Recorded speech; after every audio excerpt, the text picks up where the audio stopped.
Mr. West. Yeah, I ain't All got right. to wake up, Mr. West. I'll say it this way. Sure Number enough. one, he was never the same after the passing of his mother. Number one. May Allah be pleased with Sister Donda. He was never the same.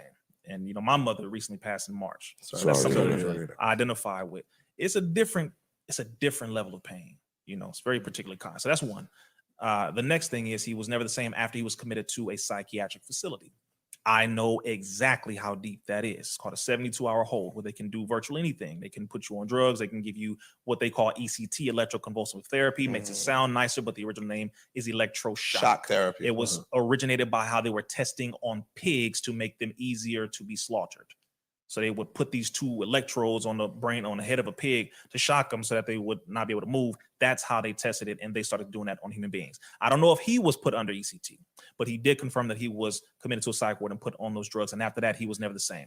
Then from that point, you start to see a lot of erratic, crazy things that made no sense, that went against the things that he was teaching originally. So at this point, one, he doesn't have the right people around him. Is what I'm noticing. This is just from my analysis. He doesn't have the right people around him. Two, he doesn't have the right people around him holding him accountable who can give him the proper direction.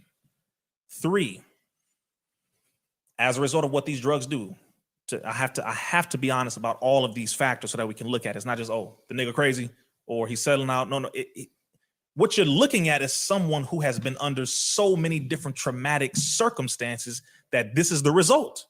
You're looking at a lot of different factors that happen with a person. So I'm not excusing certain things, but we have to explain it. We can't always go to the response or the reaction without looking at the cause. A lot of us don't want to be responsible enough to look at the cause of what happened. No, he's just crazy. No. Back up. What happened to the brother?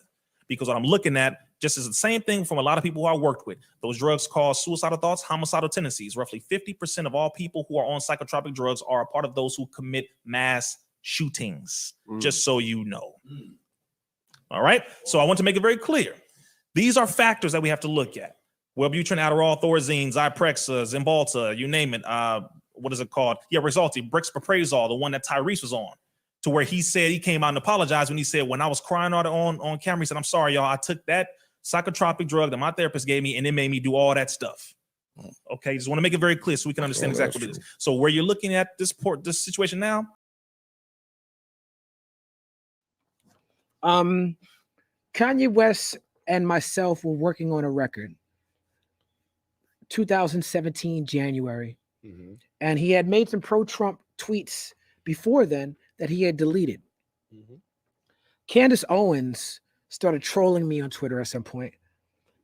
When Candace Owens started trolling me on Twitter, her fans, Candace Owens is a self-hating Negro. Conservative firebrand. Self-hating Negro. Okay. She started trolling me on Twitter. Right. Okay. And her fans immediately start calling me nigger and monkey and all types of shit. Like this is how I heard about Candace Owens. It's like, who is this fucking person, right? And so while me and Kanye are working on this, Kanye is like, I'm hanging out with Kanye, and he's like playing me this incredible music. He plays me this song that he did for Kris Jenner that was beautiful. I'm like, it's like the TMZ guy. Like, yeah. He's like, he's playing me this beautiful, gorgeous music. Right. And he's like, we're working on great songs, and he's playing me new Pusha T, and he's playing me new Tiana Taylor. Pusha T hard. And I'm like, I'm feeling like, yo, this is gonna be the year 2017. And then this Candace Owens thing happens, and I text Kanye, and I'm like, Kanye's like, I like the way Candace Owens thinks. And so I text him, and I send him the screenshots of how Candace Owens is coming at me, and how she's coming at Don Cheadle, and what her fans are saying. And I'm like, yo, this woman is a problem. Like, are you sure? And his response to me was, I love Donald Trump, right? And that was disappointing to me as his friend. Sure. Because I felt like, one, I did not know that because you had deleted the Trump tweets, but okay, fine. We'll deal with that later. I'm your friend.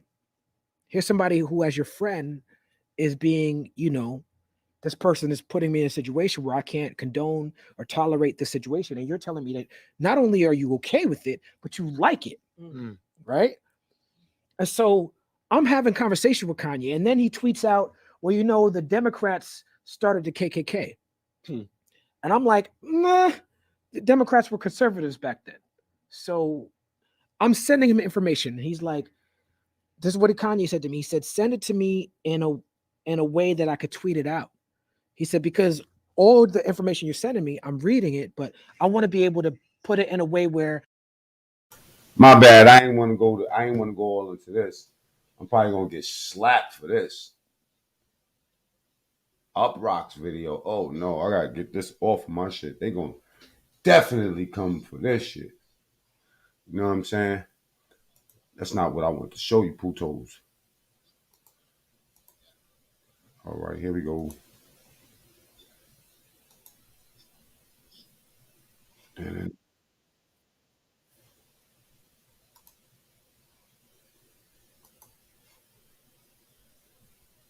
like that. Good morning, everybody. This is for the people that want to hear about this stuff. Damn, I didn't even do that. Ooh, boy.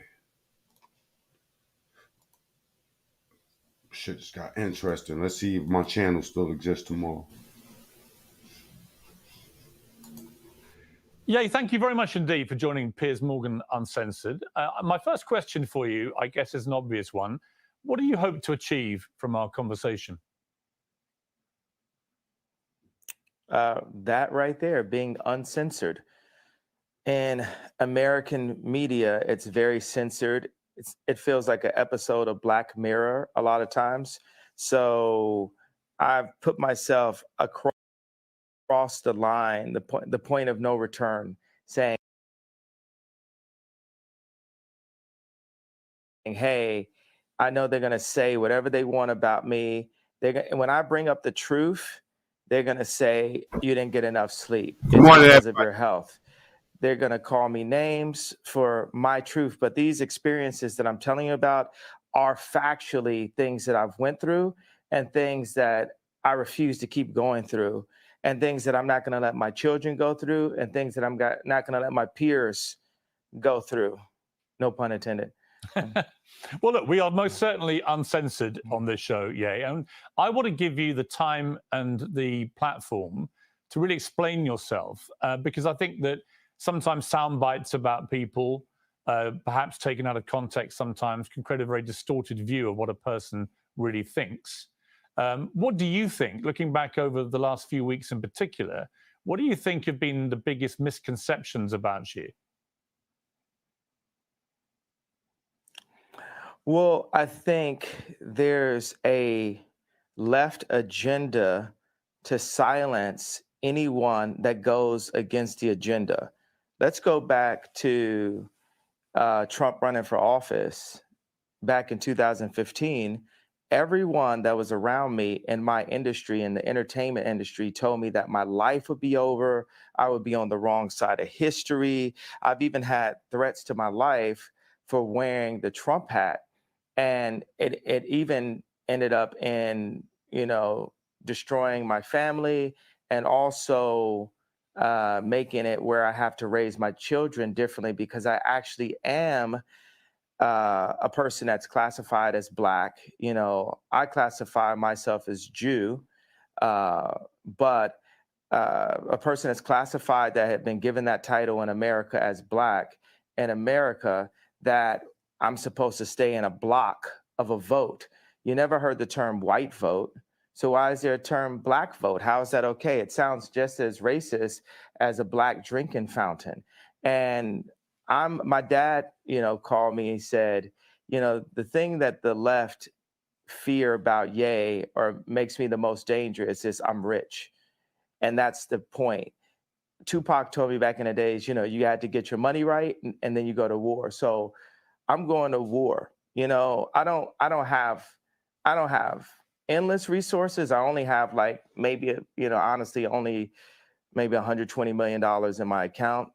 But what I'm not going to let happen is I'm not going to let my kids take over Yeezy someday and have a boardroom telling them what to do and talking behind their back. I'm not going to let that happen to my children. So I have to fight right now. And the other powerful icons in Black music, when they were at the top of the game, they didn't fight at that point. They were too afraid of losing whatever they had. So by the time they wanted to make a difference, by the time Bill Cosby wanted to buy NBC, he didn't have the Cosby Show at that time to be able to stand up when they wanted to literally throw him in jail, you know, where they actually did throw him in jail. So people have to understand just the bravery. There's so many people everywhere. I know everyone can relate to being afraid to say what you're going to feel because you feel like you're going to, you know, you're going to lose something. So whether you agree with me or not, I believe people are going to feel the fact that someone is brave enough to say something. Every day I do 5 things that people have been historically killed for. Every day. And it's just, yo, I want to prove, first of all, I am Jew also. The 12 lost tribes of Hebrew. Do the math. Do your research on it. We have got our culture ripped from us and then told we were just simply void of color, which is another definition for Black. But if we knew we were a culture and knew we were a people, the way the Jewish people know, then we wouldn't abort ourselves. We wouldn't shoot each other dead in the streets and then rap about it. We wouldn't brag about, you know, having sex with each other's wives. We would keep our families together and we would do business together. The most dangerous place for a Black person in America is actually in our mother's stomachs, because 50% of Black deaths a year in America is abortion currently. I mean, I can keep going, but I want to make it, hey, boom, ask me questions, let's go. I don't want to jump in too much because here's what I honestly think. I think you have an extraordinary mind. You have a number of extraordinary talents. You're a musical genius. You're a fascinating public figure. What has been interesting to me is to watch the furore which has erupted in the last few weeks over a series of statements that you've made, which have caused, as you know, a lot of offense. And I guess before I get into them, I'm just curious as to whether you think there is a line for free speech. Listen, I completely agree with you that there is a war against free speech, that people are, you know, treading on eggshells all the time, terrified of expressing honestly held opinions in case they get cancelled. I think we're living in a really insidious era where liberals are behaving like fascists. So on that, you have absolutely my agreement. But my question for you is, do you believe there are limits to free speech? And if they are, what are they? There are no limits to free speech. It's all context, right? Tarantino can write a movie about slavery where actually him and Jamie, they got the idea from me, because the idea for Django, I pitched to Jamie Foxx and Quentin Tarantino as the video for Gold Digger. And then Tarantino turned it into a film. But in that film, he puts a context, he creates a context where Leonardo DiCaprio is allowed to use the word multiple times within that context.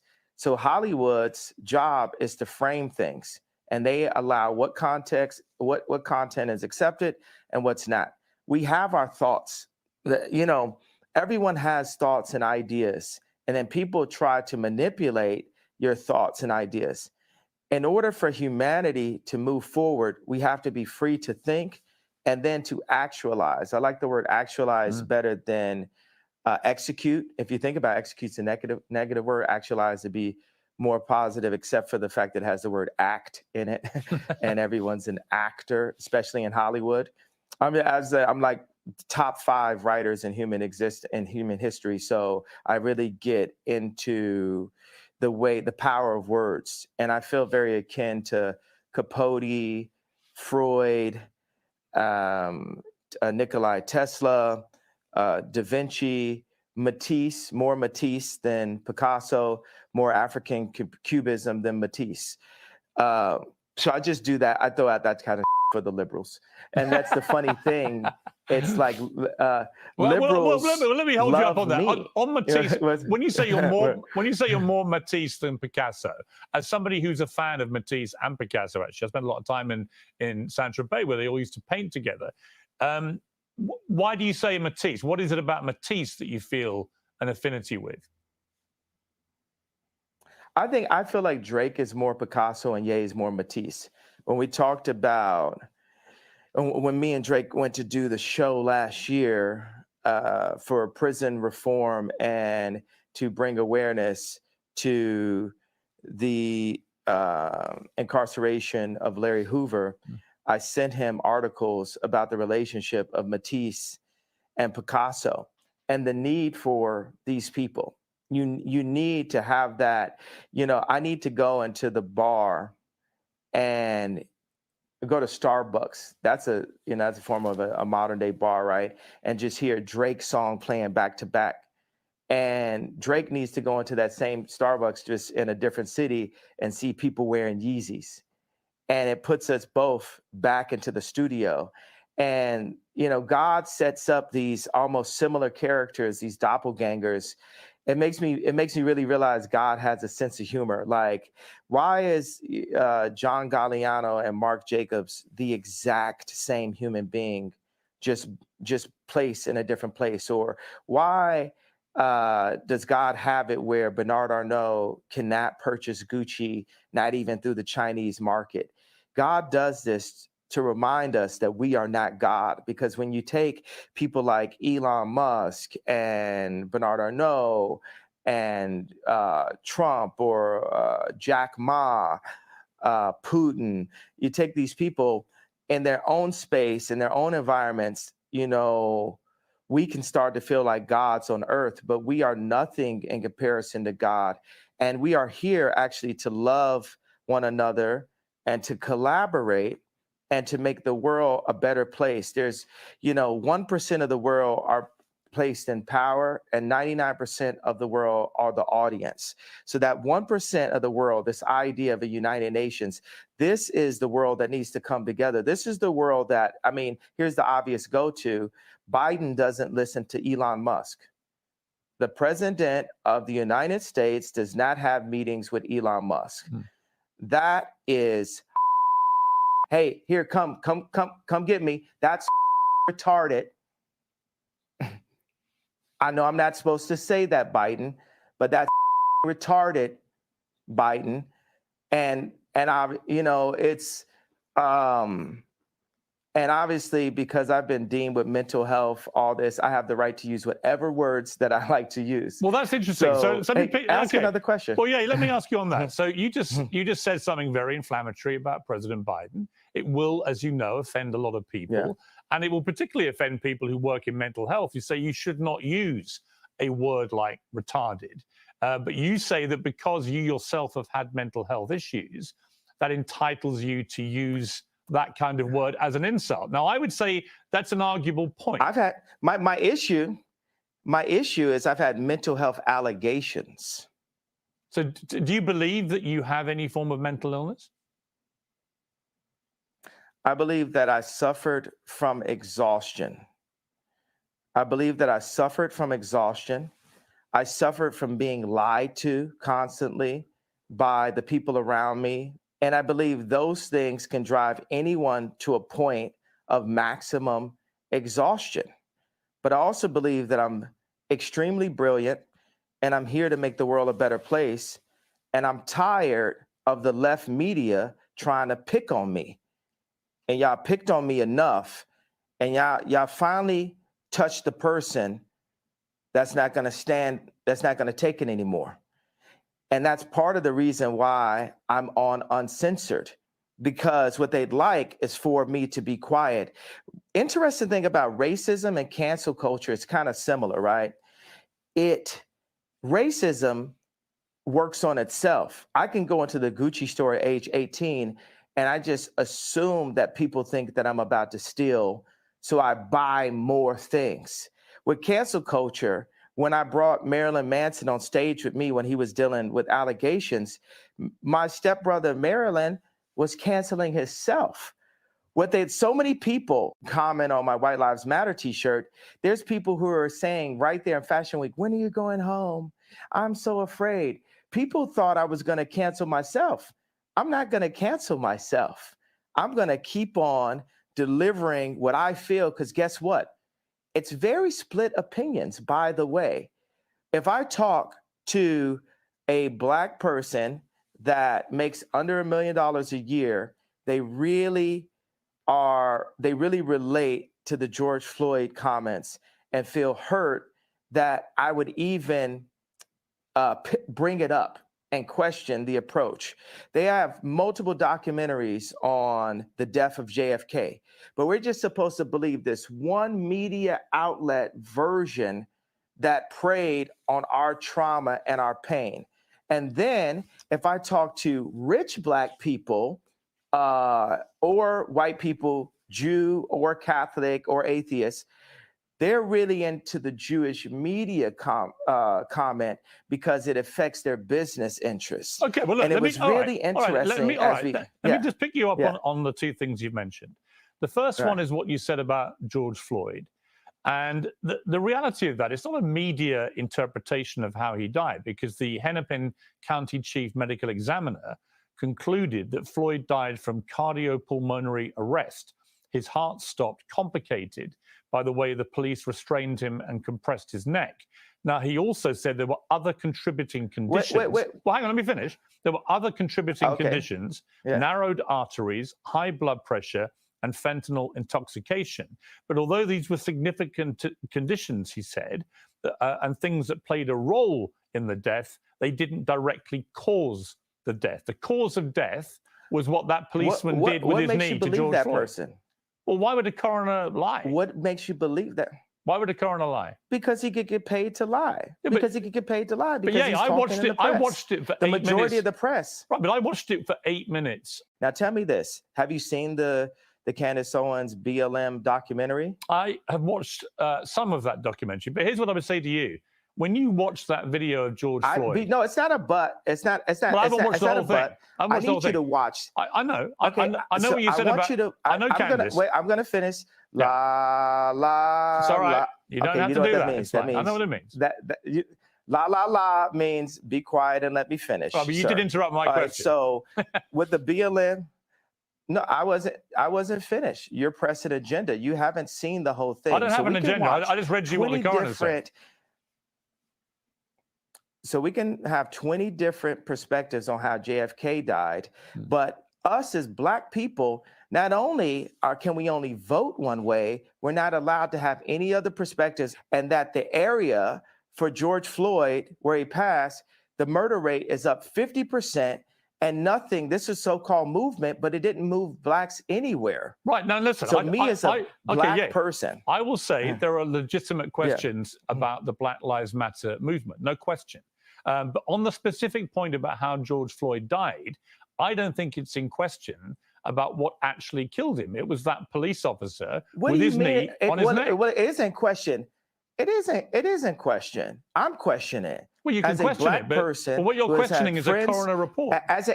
Do you have friends that were killed by police officers? Do you have friends that were locked up? Do you have friends? Do you have people aborting half your race? No. So I am the Black person with the Black experience that's worth $11 billion and is the most influential person on the planet, and I am questioning it. Okay, I have a right to question it. Absolutely. You can't tell me with your accent that me as an American Jew Black person that I cannot question that death and question the means behind that was put on camera. I'm not saying you to can't traumatize. I'm not finished. La la la la means let me finish. Okay. I'm not finished talking. So I cannot see, because you distract my thoughts and then you try to make me look like a crazy person and you feel you have the right to cut me off. And I've proven you guys don't want it with me. This is like Terminator 20. You've never seen this before. So I want no one to play with me. Mm-hmm. I have the right to question because that videotape was used to traumatize my people and force us into the Democratic vote. Hey, George Soros, you're a real competitor. I respect you. I'm worth more money than you, and I have more influence than you, and have, Piers Morgan from a different country saying, well, I'm not going to do an English accent because that would be racist. I'm funny, by the way. That's fine. I know you can do that. As I said to you, the show is uncensored, yeah. You can say what the hell you like, right? But that doesn't mean I can't pick you up on a few things, right? You accept that. I accept that, but you try to say it is unquestionable because this one Dr. Fauci said this. I know it wasn't Dr. Fauci, but I'm just giving an example where we hear from even Google. Like people feel like, you know, if you Google it, it's factual. There's so much non-factual information about me on Google, but then I still believe Google. And people pay to get certain information to the top of Google.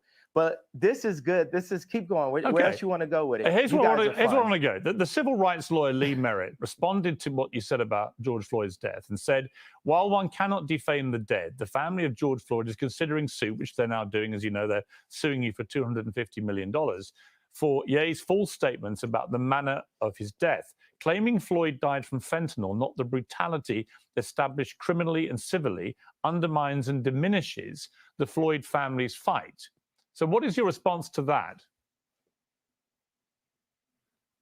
Well, anybody who loses a loved one, my heart goes out to them. Any race, my heart goes out to the pain of that. I have a theory about it. Now, this is not a fact. This is a feeling that I have. In the documentary, George Floyd's 2 roommates said that George kept saying, they want a tall guy like me. They want a tall guy like me. So for me, I'm a creative, right? I can like make a dinosaur out of a femur, right?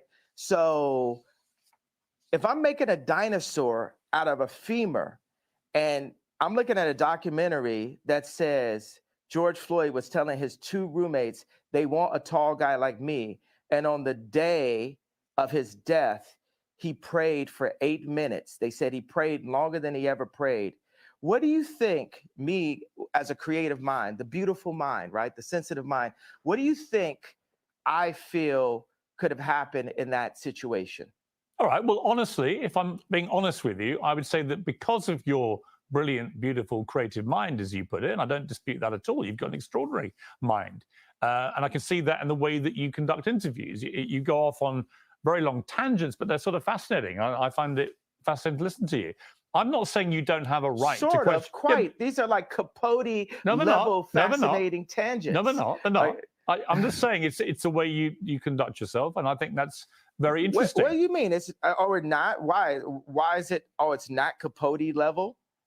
Actually, I think you Capote level. If you sort of, if you would like me to compare you to Truman Capote, I am happy to do that. Yeah.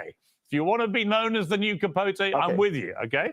I'm not going to question your talent. Your talent, to me, is completely unquestionable, right? When you question that... Answer the question about the femur to the dinosaur. No, I'm going to ask you a different question. Situation. I'm just going to ask you this.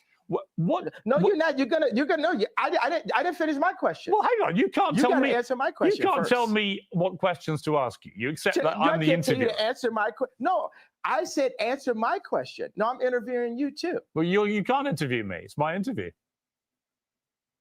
You're Bono. I'm interviewing you too. See, that's the way we rap. Let me just. You know what I'm saying? Let me just put this to you. So no. You're trying to avoid. Hang on. You're trying to avoid. No. La to put quite a phrase. You're interrupting me now. I'm going to get back to it. All right, you can, but let me ask you. Because you haven't answered my question. Here's my question for you, which you haven't answered. No, I'm not answer. Don't answer my question with a question. Yeah. I'm not answering anything. I'm going back to my original question in a way, which is simply this.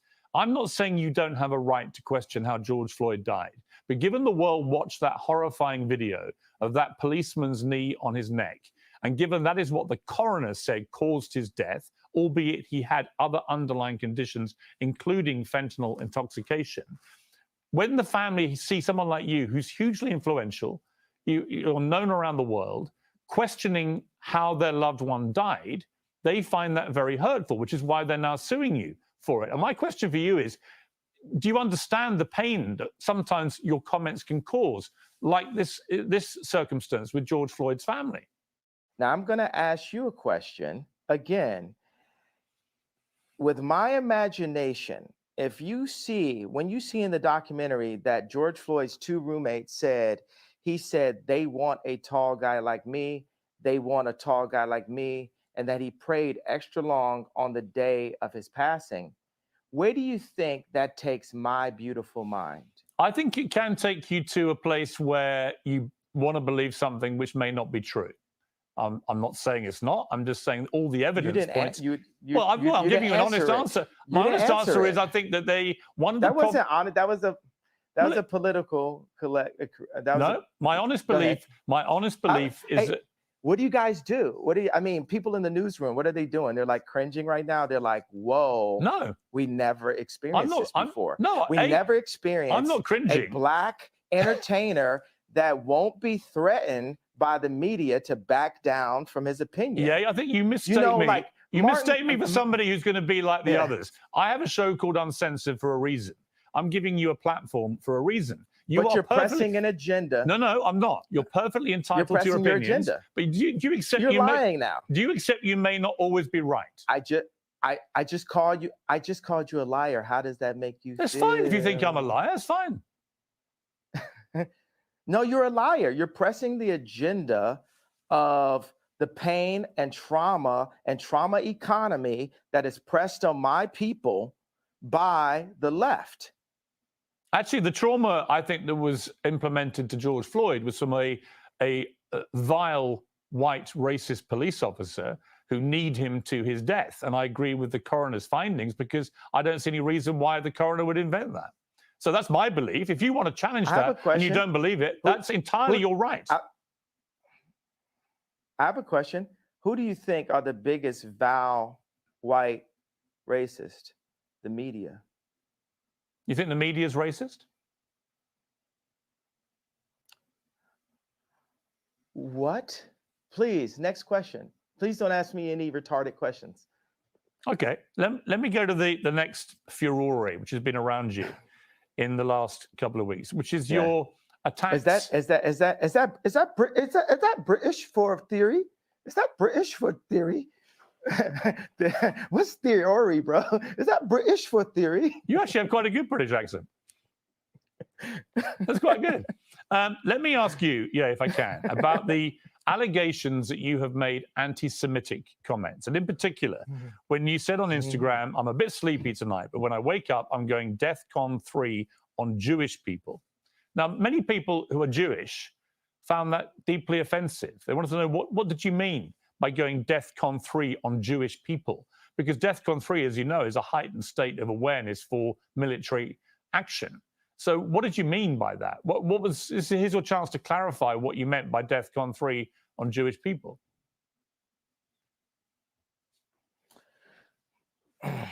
Well, thank you for allowing me to say what I meant due to the fact that I was blocked by Jewish people after I said that. So I wasn't actually allowed to say what I was about to say.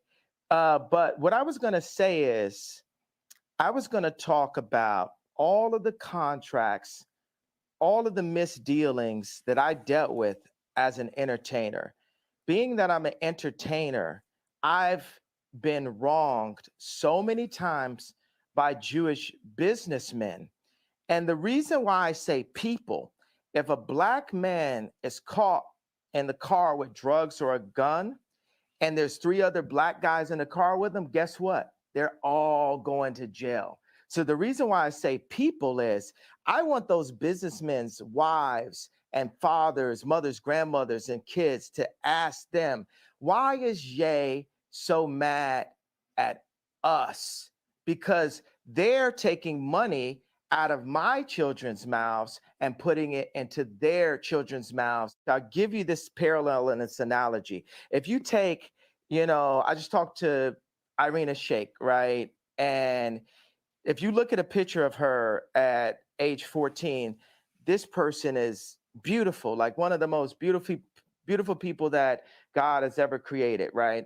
And if any man did her wrong at a young age, she would get to the point where maybe she would actually hate men. You've heard that terminology, right? So I'm at a point where I'm frustrated. I have the right to my anger, And I'm saying that people need to fix it. I'm not going to fix what I feel until what I'm feeling is fixed. Okay, can I respond? You're not just going to shut me up and say, no, I'm not going to shut you up. Can I respond to what you just said?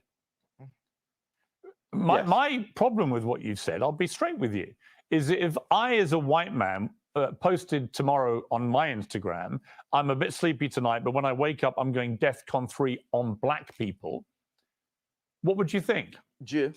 No, if I said black people, what would you think? If that was what I posted? Well, did you accept that black people, you accepted that black people are Jew? Or I'll come to that in a moment. On the specific, though, if I simply said, in other words, all black people was the implication of what I said, I would get rightly cancelled. I would get rightly vilified and abused. You, I suspect, would be outraged by a white person saying such a thing, because you wouldn't make any distinction about whether I was talking about certain black business people I'd fallen out with or whatever. You would think I was judging an entire populace by the color of their skin. You are, by saying Jewish people, on Jewish people, you're not saying Jewish businessmen, accountants, whatever, that you've had a problem with. You're basically saying in that statement, all Jewish people, which is why it caused such offense. And I'm curious whether you, even as you wrote those words, understood what Jewish people actually would feel when you said that, and didn't make any specific references to any individuals. Maybe they would feel how all my people have felt. Maybe they would feel the pain of when a black artist looks up and they've completely been raped by 5 Jewish businessmen, and there's multiple accounts. Why does the fact that they're Jewish have anything to do with it? Maybe they would feel like that. But why would you say it just so happens they are? Well, okay, but why categorize them according to their religious faith, their ethnicity? Why would you do that? Why can't you just describe them as business people that you've dealt with? That's fine. But what you're doing by saying Jewish people, these constant tirades, against Jewish people, many people find why that are you calling it a tirade? That sounds like you have it. I think it's a tirade. Where's the tirade? That was a tweet. It was a tweet. It's not just a tweet. And you asked me to explain it. And that, have you felt my pain yet? You haven't felt my pain. You don't want to feel my pain. Well, no, you don't hold You don't hold accountability to my pain. You're being a Karen. I'm talking about. I'm not a Karen to the pain. I'm not a Karen, and I'm not going to cancel you, and I'm not going to uncensor you. I'm simply going to challenge you on what you're saying. I think you don't understand the pain that you've been causing with some of these comments, and I think that one in particular, I can understand. Oh my God! God forbid, one comment could cause people to feel any of the pain that my people have went through for years. Even like the blacks being ushered to the left during the civil rights movement. No one is cared about black people. All right. No one is. Let me say, I agree that the racism against black people has been utterly deplorable, shameful, unacceptable. And thank God the world is beginning to move to a better place about the way it has treated black people like you. However, it's one form of racism, doesn't justify. It's almost in a better place. Well, one form of racism doesn't justify another. It's not a better place. I'm not cutting you off. I'm finishing my sentence so you can respond. One form of racism. It is racism when you say I'm going DEFCON for Jewish people. That's racism. No, it's not. It is. I thought you had a platform where I could explain how I felt. You don't care about how I feel. You just want to shut me up. You don't want me to say out loud what my people have been going through. I do. Or do you? I do. I'm very happy to do that. So what have my people have been going through? What led me to that point? My point is, what led me, a person, a successful, influential, extremely attractive person to get to that point?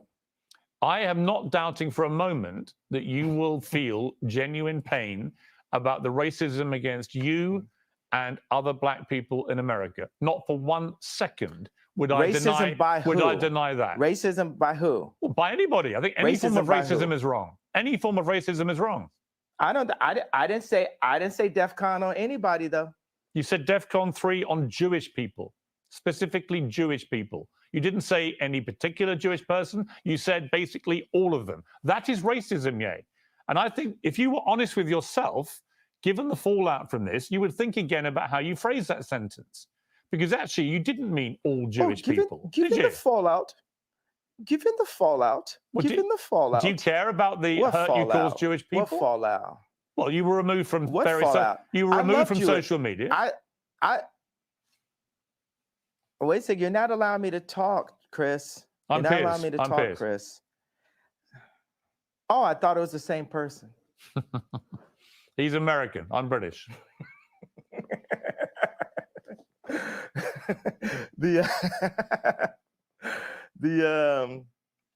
So the thing is, I want to bring joy to the world. I'm a composer, right?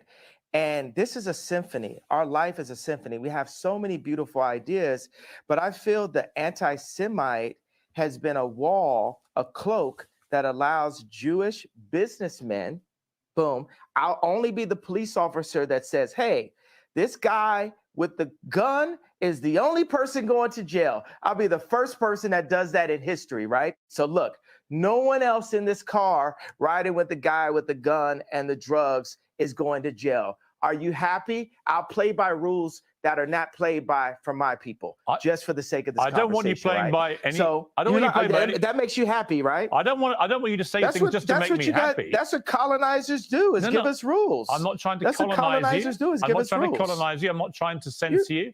All I'm saying to you is, when you use a phrase, like I'm going DEFCON 3 on Jewish people. Did you hear what I just said, though? Yes, I did. We're past that. We're past that in a conversation. Hang on. We're not past it. Did you hear what I just said? We're not past it unless you're prepared. Are you happy that I said I'll focus? Let me explain what Are you happy that I said? I know. I heard what you Whoa, brother! Why are you talking over me? Let me respond. Chris. I'm Piers. Let's respond. Let me respond, right? I'm simply saying what you've just said is not what you said on your Instagram post, and you know it, right? If you have a problem with particular businessmen who happen to be Jewish, that is a concern for you. And you know it. So you talk about all Jewish people. But brother, what is the point? Brother, do you want me to grow from the statement? I just told you, okay, I was in a position where I've been hurt, and this is the way I had the right to express myself. The point of this interview is for you to question me and then for me to answer and say, okay, even though the same rules are not applied to my people, if a person with a gun or drugs is pulled over and has 3 other people in the car, they're all going to jail. I'm not going to apply that to Jewish people for the sake of this conversation. Isn't that what you wanted? But you know what you did? You tried to civil rights me. You tried to pull me back to a week ago, but we're here today. There's been plenty of conversations and commentary since that, but you want me to go back to 1960. No. You want me to go back to 7 days ago. All right, let me jump in. Here's what I want you to do. I want you to reflect. Okay, so have we grown? Have we grown? Here's how we grow. Yeah, here's how we grow. I want you to reflect. No, have we grown? Have we grown? You're not in charge of my growth. You're not in charge of my growth. I'm definitely getting Here's how let me we phrase grow. it like this. I'm about to suggest to you how you may grow if you choose to grow this way. And you can ignore me. You can ignore me. Piers, how much money are you worth? Not as much as you, sadly. Exactly. So take my advice. Maybe you'll get richer. I would love to take your business advice. Why would I listen to you? Why don't you hear what my advice is and then work out if I'm wrong? Can we do that deal? You haven't given me any credit or a moment of reflection for the comparison that I made, the brilliant, if I do say so myself, comparison that I made to the cops pulling over one black person and locking everyone up. I understand what you're saying. And my tweet having issues. Wait a second, I wasn't done with the sentence. My tweet referring to all Jewish people, I said, for the sake of this conversation, I will refer to the business people who have destroyed me and my people and my fellow creatives. But you didn't even accept that I gave you that. You tried to push me back into 1960. No, I didn't. You tried to push me back into last week. No, I didn't. Okay, do you accept that example that I gave you? I understand completely the example you gave me. I think all racism is wrong. So I feel that we've grown. I would like you to reflect. I feel we've grown. Do you feel we've grown? If you've now changed what you wanted to say originally, my question for you is, do you now regret saying DEFCON 3 on Jewish people? Are you sorry you said that? Do you think No, it matters? You should be. absolutely not. You should be. Absolutely not. Yeah, but yeah, you should be. Absolutely not. Are the people, the Jewish businessmen that led me to that place, are they sorry for the way they've raped my I don't know who people? you're talking about in particular, but I don't know why you keep having to say And they're by the way, Jewish. you wouldn't. What is the but you fact would- they're Jewish got to do with anything? Why do you keep What do doing you that? mean? They're the Jewish businessmen that did that They're because business they are. people. That's what they did. Why do you keep saying Jewish business people? Why do you keep using their religion, their ethnicity? Why do you keep doing that? Let me update it then. Okay. So I'll say this. Would it be, would I have grown into the box you want me to go on if I say to specify the business people that have raped my people that just so happen to be Jewish? I think by doing what you've just done, I find that I'm not even Jewish and I find that offensive. Why do you keep having to do that? I don't think you get it at all. I don't think you understand the offense you're causing when you keep using their religious background, their ethnicity as a stick to beat them with. Why would you do that? So what are you more concerned about? Getting the richest black man of all time to cowtail because it's not going to happen. I don't want you to cowtail. You can do what the hell you like. You're a billionaire. You can do what the hell you want. I'm just saying to you that I don't think you quite understand when you talk about. Okay, can I finish? It's not Moti. You're a multi-billionaire. Okay, well, congratulations. But that doesn't change the fact that when you insult the Jewish people and say you're going DEFCON 3 on the Jewish people, that is as racist as anything you say you've been through and any pain that you've experienced. It's the same thing. Racism is racism. And you know that, I think, don't you? Yeah, obviously. That's why I said it. So you said it knowing it's racist? Yes. I fought fire with fire. Okay. I'm not here to get hosed down. At least that's honest. A different type of freedom fighter. That's honest. All right. You were racist because you knew it was racist, but you decided to do that because people have been racist to you. Is that your position? No, I'm not. First of all, I can't. What is the beginning? Read the whole tweet. I'm sure you have it in front of it. Somebody in your office has it. Get him a coffee and a yay tweet. What do you want to know? The whole tweet? I want you to read it out loud, sir. I'm a bit sleepy tonight, but when I wake up, I'm going DEFCON 3 on Jewish people. The funny thing is I actually can't be anti-Semitic because black people are actually Jew. Also, you guys have toyed with me and tried to blackball anyone who opposes your agenda. That was the exact tweet. I like reading that whole thing. I can't be anti-Semite. I love Jewish people. I work with Jewish people. Yo, watch this. Watch this. Some of my best friends are Jewish. Right. So you know how that sounds. How many times have you heard that statement? Of course. Of course. Wait. Have we ever heard that term before? But the funny thing is, they are. I work with Dove Charney that got kicked out of his company, out of American Apparel. I work with this guy every day. He's like my twin. He's one of my favorite people on the planet. And we work through that and we talk through it. And he says, "Yay, why are you so mad?" And I'm like, this is why I'm mad.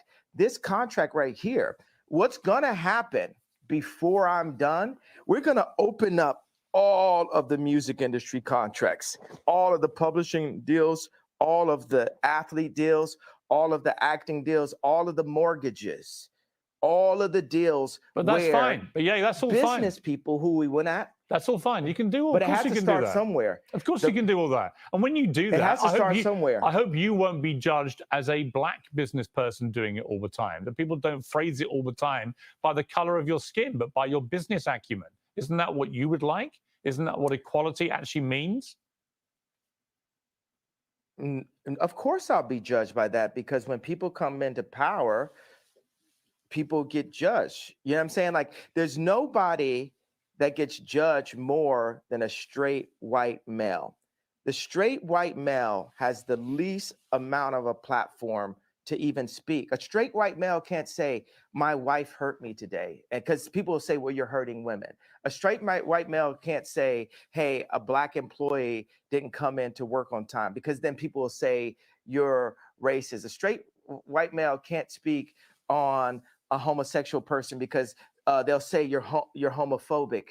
And so I empathize with the position of the straight white male. And part of the reason why I empathize with that position is because I know that I'm headed to that position. And what position that is? Top power position. Okay. That's the top power position where you get all the rocks thrown. And that's the thing. I have friends, right, that will like, actually that's the reason why I'm going to be a good leader someday, because I'm really empathetic. But I call Black people out on their stuff. I call white people out on their stuff, because we're all people. We're actually only one species. And in order to, whether it's my friends texting me like, bro, you got to get in the gym, you're looking chubby in the photo, it's like we have to hold each other accountable to what's actually happening. And it's so much is based on you did that tweet wrong. So what I will say is, I feel that my words demand more sensitivity for the frequency that I'm operating at, and and the amount of people that I'm communicating to. And I take that responsibility right now. But I will also say everything happens for a reason, because if it had been perfectly worded in English, and because there's nothing whiter than English itself, right? I'm already not speaking in my mother tongue, right? So if I had perfectly worded it in the most sensitive way, then we wouldn't be here right now. Now we're opening up the conversation. Like I'm not allowed to say whether or not I'm running for office in 2024, but I tell you what, if the left, let's say the left would have never supported me anyway. And now I've got to call to attention, I am who you should support. The left did not allow Trump to be president. They treated him like he wasn't even the president. So even then he won, he was losing half of the American people every day, and it divided the country. What I'm saying, whoever goes into office, for British media, for American media, we must support our leaders and not just run this hyper negative. You know what I will? And Black people hate when I apologize for this. When I see people like John Legend and Chrissy Teigen talk down on the president, I'm like, wow, that kind of sounds like me. That kind of sounds like the telethon. I opened up this level of disrespect towards our leaders, and people were happy. And the left saw that and say, well, let's just have every celebrity do what Ye did at the telethon. So I take responsibility for that moment.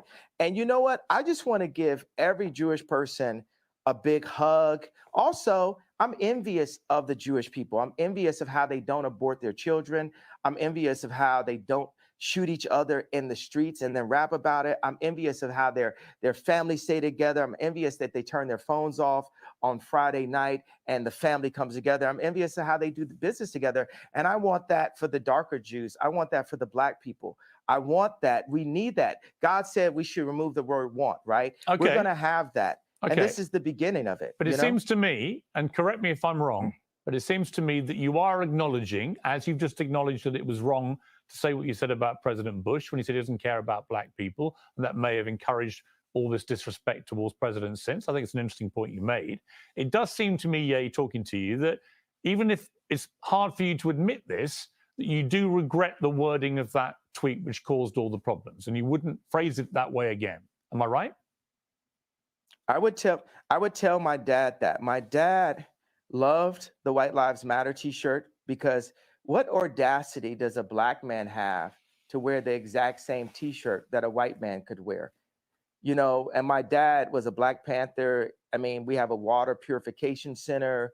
He's like the original Steve Jobs. Right. He's the educated version of me, right? And he liked both of those things, but he said, Ye, he even calls me Ye now. He's like, Ye, you've got to be more sophisticated with your wording. And that wording, like I said, I'm a bit sleepy, and it lacked the sophistication needed to be the true conductor that I am, because it's the conductor's job to bring people together. And that was divisive, right, which is not who I want to be. Right. So so I'll tell you that. I'm not looking. And also, let me put sounds out like right you agree. now. So it sounds like you agree with me. Do you agree with me then? I want to talk. Okay, let me say that I'm just thinking right now what's on my heart is the idea for people who do actually have severe mental health issues. The word retarded. For there's parents that have children who actually are mentally ill, and that word is really offensive to those people. So why use it? And just because I was feeling well, it's a couple reasons. Because people call me retarded, they treat me like I'm retarded, and so I embrace it. It's like you call somebody a so much, they say I'm. You call somebody a bitch so much, they say I'm a bitch. You call somebody a retarded so much, you say I'm retarded. Like, I was exhausted, and I embraced the idea of having a serious mental health issue. But Noah also, but Moses was basically on speed when he was doing what he did. Let me ask you, by the way, look, out of interest, yeah. How much sleep do you get a night? I'm not here to talk about how much sleep I get. Well, I don't owe you that. Literally just been talking about how much sleep do you get a night? I had about 5.5 hours last night, actually. Not very much. But you're the one that's raised this issue. And I probably had the same. Right. My question is only I probably because had the same, but it's only because you've been talking about you don't believe you have a mental illness. You think it's lack of sleep. So I think it's an obvious question to ask, well, how much sleep do you get? Are you constantly sleep deprived? Is that one of the reasons, perhaps sometimes, as you say, you feel sleepy and you shoot from the hip verbally and you say stuff that maybe when you're rested, you wouldn't say it the same way. Would that be fair? Tell me what's okay. No, it's not fair, because what's more important, the pain and the truth of what I'm talking about and what led me to that tweet, or the tweet itself? I think both can be true. Because the problem you have is, I think you've acknowledged one tweet. I think you've acknowledged that the wording of the tweet was offensive. Years. Yes, I understand, but the damage it caused, and I understand that was offensive. And I think that you have accepted. The you probably shouldn't have phrased it that way. You as a white person are so stuck on the idea that what I said was offensive, which is a very caring approach. You're not sticking on the fact. You have not unpacked what happened with those contracts. I've said that, but you didn't ask me another question about it. That means there's an agenda. Absolutely not. Inside of your platform. I have repeatedly said to you that I'm sure I do not disbelieve that you've had contract business issues with various managers, accountants, and so on. My argument is that when you do it, me or other me's. I'm sure many other artists in the music business. Yeah, of course. You know why you're sure? Because you don't care to do the research, because it doesn't affect you. No, it's because you said. Have you done any research? No. Yeah, let me explain to you. I'm not doubting what you're saying. You don't care. I do care. You don't care about me. You don't care about my people.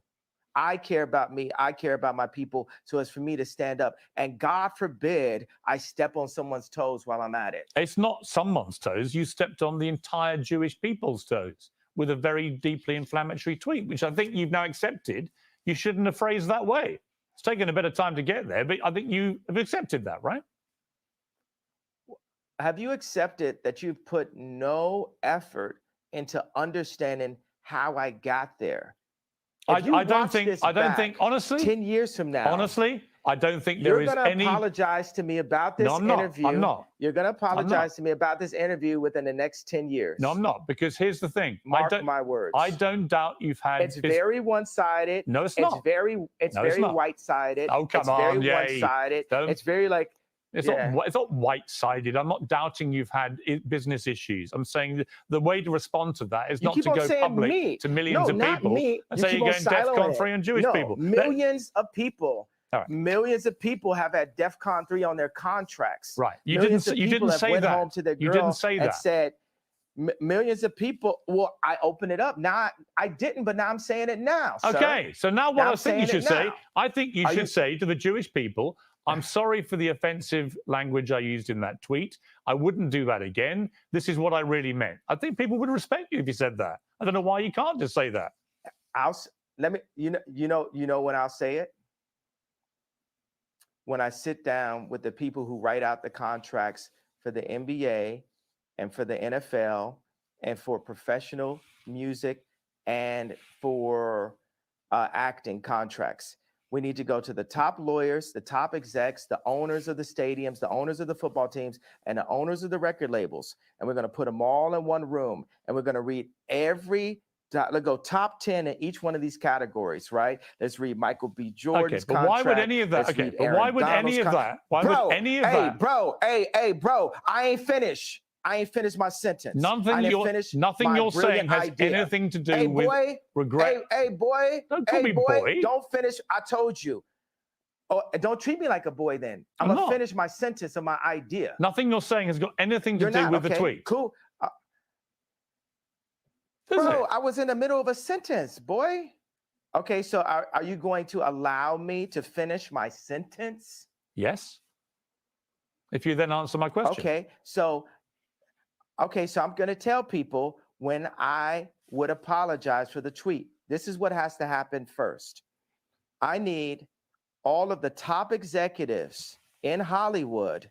I need the top executives at the NBA and at the NFL. We'll do those two sports specifically. And I want the top executives in music, dealing with publishing, dealing with like Spotify and Apple Music and Universal Music and all the top exec. Let's do like 5 top execs there. And I want to look at the top 10 earners in each one of those fields contracts openly. We want to compare and contrast the contracts. And then once we open that conversation, and we need to do it on a platform live with lawyers asking questions, and we'll have the top lawyers like a Johnny Cochran, Robert Kardashian level legal team, looking at all of these contracts together. After that moment happens, then I will say, I'm sorry. Okay, if that's your position. That's clear. Interview adjourned. Love you.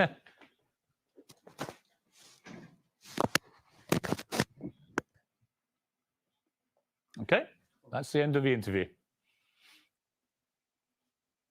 I mean, I just get the feeling from you that you're obviously a complex character, brilliant in many ways, fascinating, like I say, compelling. You have a huge appeal to millions of people around the world. It just seems to me that occasionally your mouth gets you into trouble, and that perhaps on reflection, sometimes you look back and wish you hadn't said things. Is that accurate? Nah, not really. Because the things I say are on behalf of God. Like, it's not always godly because I'm a man, but God is definitely using me. You're Catholic faith? I am. What's yes. your background? I am Catholic. Catholic, yeah. Well, we're working for God here, and it's just like with Black people now with entertainment, we're coming into wealth, but all the other Black people with anywhere near my amount of wealth would never cross the lines of taboos inside of the media that I would, that actually we used to in rap. All these words, we used to say these. So it's all these like words that are being removed from our vocabulary, words that evoke emotion. Don't you feel like the salt is being taken out of our food? Look at Dune. The people who control the salt controlled all the money. And people are trying to control the salt, and it's salt in our language. That's why I will not apologize for having a bit of salt in my words. I will say, hey, this can be improved on, but it's like, hey, look, I'm an update. You're looking at the God's iPhone 100. We are God's iPhone, right? If you think about it, we're his favorite creation. We were made in his image, and we need updates. And society, capitalism, media, and thought police have been stopping us from our updates. We have to have a thought, and then we have to actualize it. I like the word actualize better than execute, because execute's a negative word. We discussed this.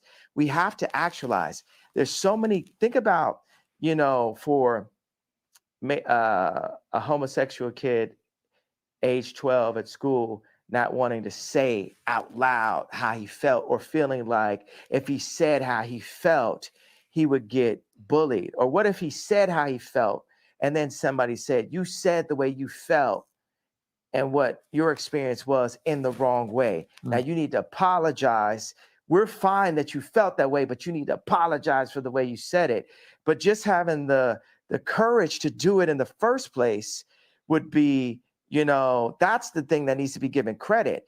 Like, yeah, you know what? We'll say in these past 2 weeks, I made a big splash, because the first time you dive in the deep end, you're not going to look like an Olympic swimmer, but we're going to have to learn how to swim. And I've dived in the deep end. Okay. I think I understand what you're saying. Let me ask you about your family. Yeah, lots of Like speculation, of course, constantly. If you understand what I'm saying, could you translate what I'm saying? Yes. I want you to translate what I said. I know what. And then let's move on to the next question. Okay. Let me attempt to translate. What did I mean by that? I think what she meant was that you are not afraid to ruffle feathers. You're not afraid to cause trouble where you feel it's justified. You're not afraid to call people out who you think deserve to be called out. But then occasionally, you've expressed yourself in a way that perhaps hasn't quite hit the right mark, and that you are work in progress, as indeed we all are, and that you could phrase things better, which would cause less offense to a wider number of people, when in fact the target of your anger may be much. That's some Gemini shit. Trust me, he already know what he's going. You see his face? Look at his face. Much more specific. That would be my interpretation of what you've just said. Do you think that we can move forward as a civilization without there being any offense? Because one person's truth can be the other person's lie. I think it entirely depends. It's like, I think it entirely depends. Honestly, look, part of me wants to say yes to that, but I do think there is a line, and we should all be mindful of the line. And the line to me is, I don't think any form of racism or perceived racism should ever be tolerated. I don't think that is free speech. It's just hate speech. And I think one of the problems with what you said about the Jewish people was the more generic way that you phrased that sentence. People didn't understand you were talking about specific business people you'd had a problem with. They thought you genuinely meant you were going DEFCON 3 on all Jewish people. And they took that to be a blatant form of anti-Semitism. I think you've explained in this interview that was not your intention at all, which is good. But I think if you're asking me to interpret what you've just said yourself, that would be my interpretation. That, Yeah. Piers is just trying to be politically correct. Yeah, hell yeah. But you could tell he admires Kanye, you know what I'm saying? And they enjoy this exchange. I could tell that Kanye enjoys this back and forth. This is like me going back and forth with Venezuela. Your work in progress, and sometimes you say stuff. I didn't just which explain. doesn't quite get over what you're really meaning. But what I really mean is, I don't want it to be settled. I don't want to be forgiven by Jewish people until we get to what the problem really is. I don't want, like Elon, he got on Twitter, he said, I talked to Ye, he took it to heart. And I liked my boy standing up for me, but I was like, but the fight isn't done though. Everybody, white media, left media, they just want to squash the fight. They want to keep the pain of George Floyd going, right? But they don't want the pain of our representatives. What did Elon Musk say to you about the tweet, out of interest?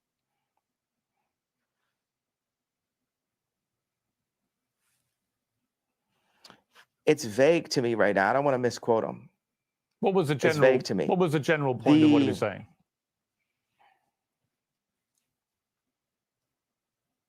It's vague to me. It's truly vague to me. I'm an honest person. I tell you what it was. But I keep on saying it's just always about this tweet. It's so much more. If you look back at this interview, and it's like a direction arrow, it's more in the direction of fixing the statement than fixing the problem. I think both things, that's my problem. I understand, but I would say to that I think they're two different things. Wow, he just brushed right over that. Representatives. What did Elon Musk say to you about the tweet, out of interest?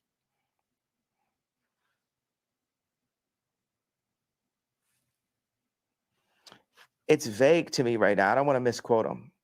What was the It's general? vague to me. What was the general point of what he was The saying? Kanye's media trained like a motherfucker. Listen, It's vague to me. It's truly vague to me. I'm an honest person. I tell you what. smart man. See how he looked away? He was about to say something, blow something up, being a Gemini, just being honest about what Elon Musk said to him. And he made the determination, he made the decision last minute not to say nothing. But I'm pretty sure at some point in this interview, it's gonna come back to him what he said, and he's gonna address it the way he wants to address it, where it won't offend Elon Musk. I don't know if y'all can understand this type of shit I'm telling you, but that's exactly what's going on.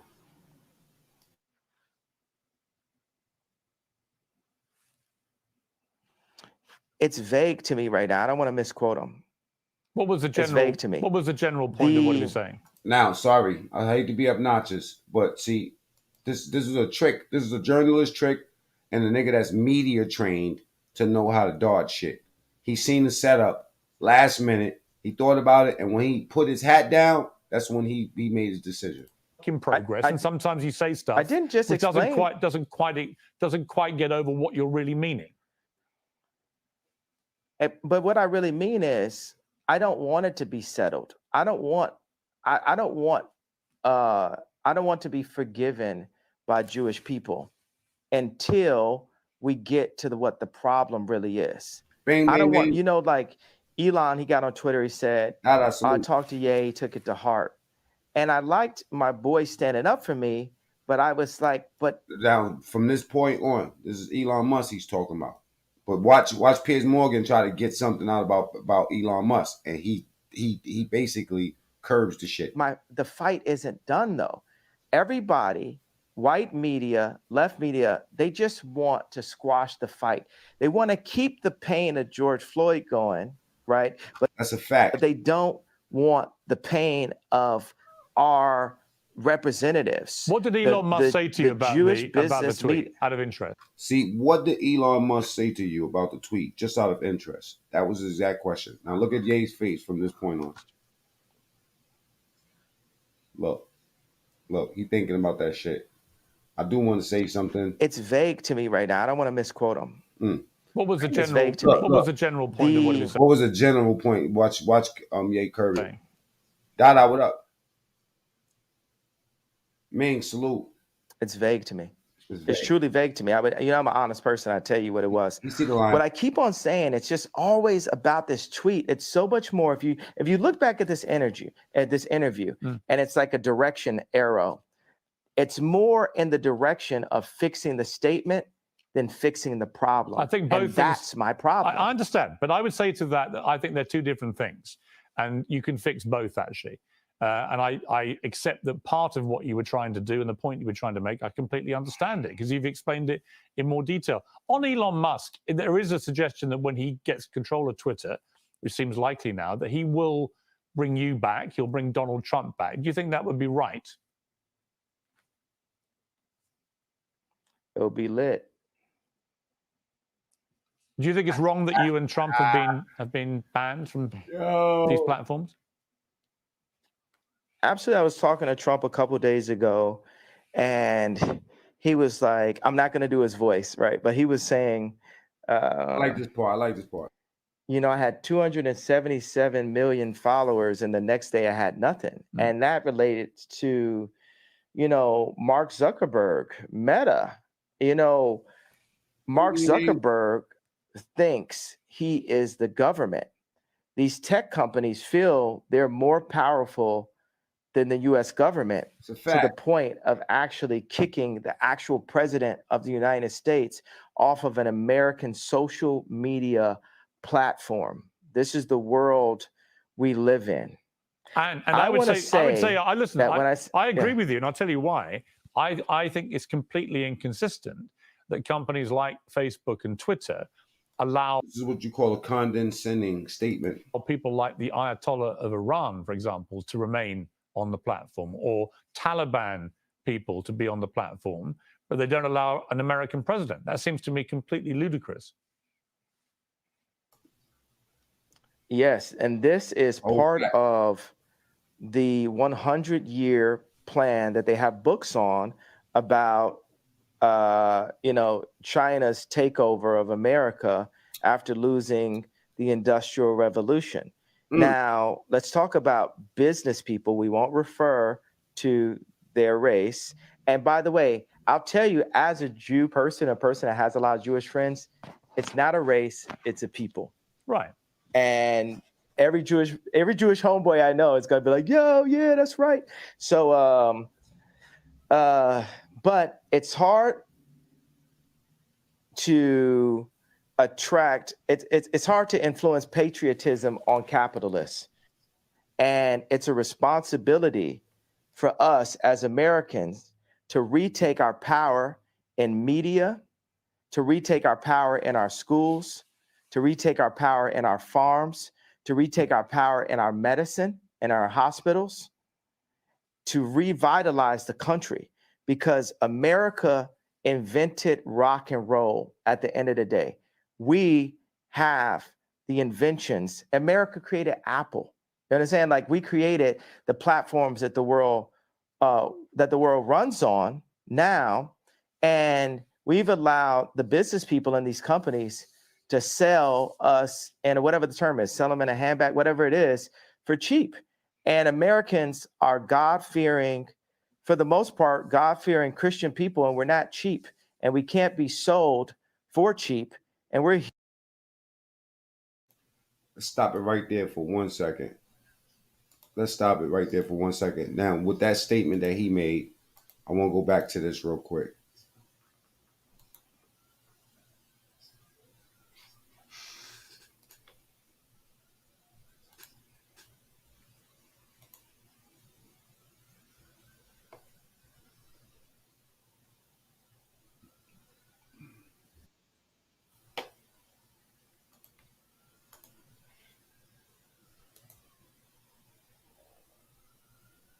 Definitely taking a hit today. Mr. West. Yeah, I ain't All got right. to wake up, Mr. West. I'll say it this way. Sure Number enough. one, he was never the same after the passing of his mother. Number one. May Allah be pleased with Sister Donda. He was never the same. And, my mother recently passed in March. So that's something I identify with. It's a different level of pain. It's very particularly common. So that's one. The next thing is he was never the same after he was committed to a psychiatric facility. I know exactly how deep that is. It's called a 72-hour hold, where they can do virtually anything. They can put you on drugs. They can give you what they call ECT, electroconvulsive therapy. Makes it sound nicer, but the original name is electroshock. Shock therapy. It was originated by how they were testing on pigs to make them easier to be slaughtered. So they would put these two electrodes on the brain, on the head of a pig, to shock them so that they would not be able to move. That's how they tested it, and they started doing that on human beings. I don't know if he was put under ECT, but he did confirm that he was committed to a psych ward and put on those drugs. And after that, he was never the same. Then from that point, you start to see a lot of erratic, crazy things that made no sense, that went against the things that he was teaching originally. So at this point, one, he doesn't have the right people around him, is what I'm noticing. This is just from my analysis. He doesn't have the right people around him. Two, he doesn't have the right people around him holding him accountable who can give him the proper direction. Three, as a result of what these drugs do, I have to be honest about all of these factors so that we can look at it. It's not just, the nigga crazy or he's settling out. No. These niggas will do anything. You supposed to be for the black man. You know what I'm saying? And you just trying to knock the black man down. That's what I want to show you. Common shit. You know what I'm saying? And that bow tie, nigga, that shit's outdated. Y'all niggas need to take them funky ass bow ties off. You know what I'm saying? Swindling the people and all that. And step back up where you fucking belong. You know what I'm saying? Fighting for the people, motherfucker.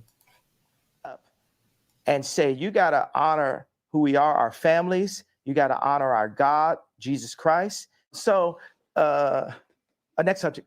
Can I ask you something? Let me ask you something else. Yeah, I want to ask you about your family. Yeah, because you mentioned families there. A lot of stuff has been written about you and your family. A lot of it fueled by you, by Kim, by others. Where are things now with your family? What is your relationship like with Kim, with your kids? See, that nigga like crossing lines. They like crossing lines with Ye.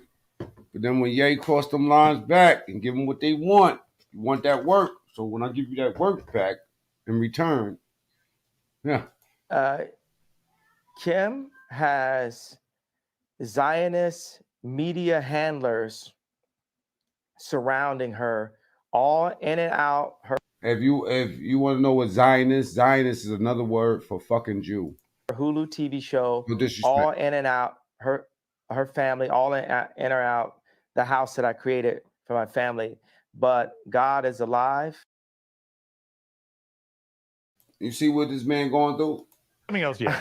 I want to ask you about your family, What is man because going? you mentioned families there. A lot of stuff has been written about you and your family. A lot of it fueled by you, by Kim, by others. Where are things now with your family? What is your relationship like with Kim, with your kids?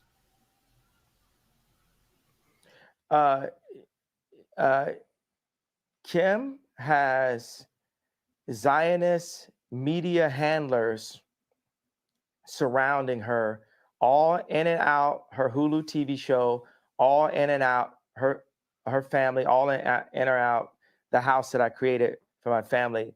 But God is alive.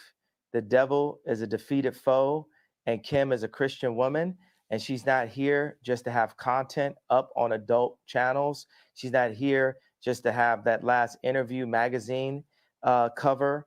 If you look at the two Interview magazine covers, look at the one when I was there and look at the one when I'm not there. And that's the reason why this Tuskegee experiment of such that's happened to the Black community, where they took the fathers out of the home and the leaders out of the community and have torn apart the community. Now they've seen that's worked, and they're doing that to America. They're attempting, they're trying. I mean, that It's not interview, gonna the work on our interview, dime, the though, interview because magazine cover you're talking about, I think, is the one where she was basically semi-naked in front of the American flag, and I thought that was pretty distasteful, actually. It was about the American dream, and I thought, well, if that's the American dream, we're all screwed. I mean, in America. And I agree with that. And I didn't feel the platform to voice my opinion, because it's always like, hey, this is your kid's mother.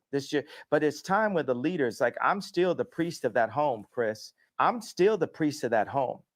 They want to make it this matriarch society, all that, and but I am the priest of this home, and God is alive. I am the living Robert Kardashian, and I'm going to stand up for what God would want as a Christian. And then people say as a Christian, oh, you're not supposed to curse. You're not supposed to have righteous indignation. But I do. Christians had swords also. Christians got guns. I tell you that. So. But do you talk to Kim? I mean, there have been reports, that you and Kim don't really talk at the moment. She's distancing herself from you because of the stuff you've been saying was getting controversy. Is that true? I mean, John Legend is distancing himself from me and buying more Christmas sweaters in the middle of spring also. So I'm not saying that, they're making the right decisions. She's being influenced. But I guarantee you what's not finna happen, we're not finna see her in one of them John Legend Christmas sweaters no time soon. But do you talk to her? Are you still in touch with each other? Wait a second, don't you think it's like funny to like make a joke out of stuff sometimes? Don't you think like God has a sense of humor? Of course. But watch this. God, when I got married, I bought this house. I I did this tour and spent all the money I had on this house to like surprise Kim and give her this house that she wanted, that Lisa Marie Presley used to own.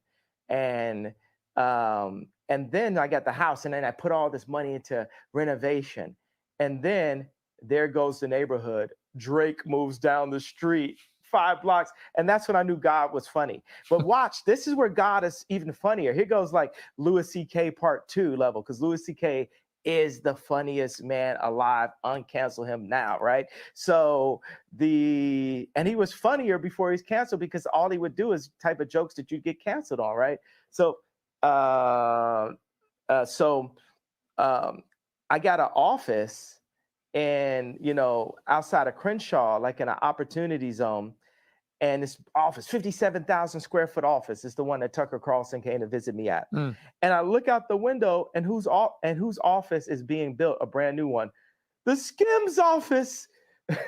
It's like, who's writing this stuff? You know what I'm saying? Like, God is funny. So that's the thing. We always got to be like, we got to be funny. We got to have a sense of humor. Like, But yeah, let me ask you. There's a lot. Yeah. But are you sad that you're getting divorced? Are you sad the relationship came to an end?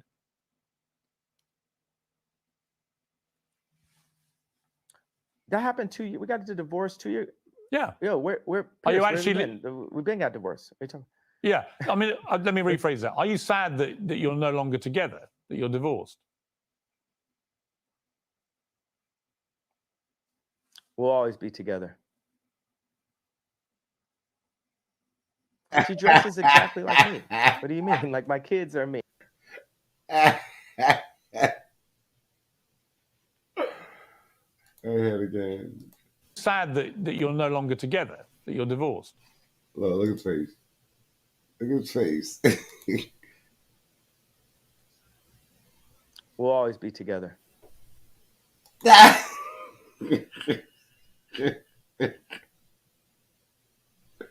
love it.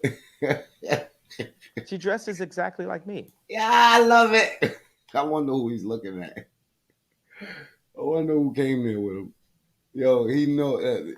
What do you mean? Like my kids are me.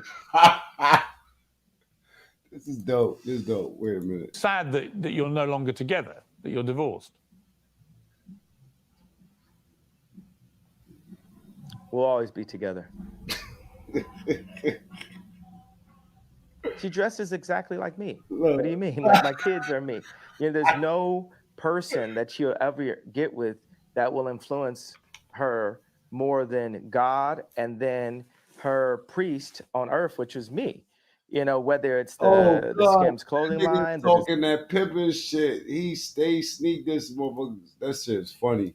That will influence her more. Wait a minute, man. My bad. Sad that you're no longer together, that you're divorced. We'll always be together. She dresses exactly like me. What do you mean? Like my kids are me. You know, there's no person that you'll ever get with that will influence her more than God and then her priest on earth, which is me. You know, whether it's the Skims clothing. I agree, Modi. He might be a little bit depressed. You know what I'm saying? But the thing about it is that he can manage it.